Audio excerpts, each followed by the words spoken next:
বেতন ভেঙে পড়েছে তারুণ্যের করাঘাতে। নানা সিন্ডিকেটের পকেটে পুরে রাখা অনিয়মগুলো যেন ভেসে যাচ্ছে হরকা বানের তোড়ে। দলীয় আশ্রয় প্রশ্রয়ে যারা এতদিন সব লুটে পুড়ে খাচ্ছিলেন, এবার সেই লুটেরাদের চোখে সর্ষে ফুল। একনায়কতন্ত্র চর্চা করার সুযোগ না থাকে। ক্ষমতা হারানো আওয়ামী লীগের ব্যানার ব্যবহার করে বহু লোক ফায়দা লুটেছে। ক্রীড়াবিদদের সাথে মিশে নানা সিন্ডিকেটের মোড়লদের বিদেশ ভ্রমণের তালিকাটাও তাই থাকতো লম্বা। নিয়মিত এই বিদেশ বিলাসে দেখা যেত আব্দুর রকিব মন্টু, আশিকুর রহমান মিকুদের। দেশের টাকা নষ্ট করে চলতো তাদের ক্রীড়া সফর।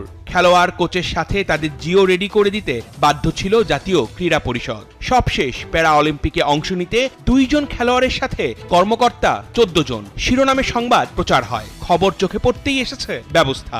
অতীতেও নানা ফেডারেশন ও সংস্থার কর্মকর্তাদের বিদেশ সফর নিয়ে এমন বহু খবর গণমাধ্যমে এসেছে। তবে তার কোনো তোয়াক্কা করেনি স্বৈরাচারের দোসর মন্ত্রী প্রতিমন্ত্রীরা। তারা নিজ নিজ জায়গায় রাম রাজত্ব কায়েম করে রেখেছিলেন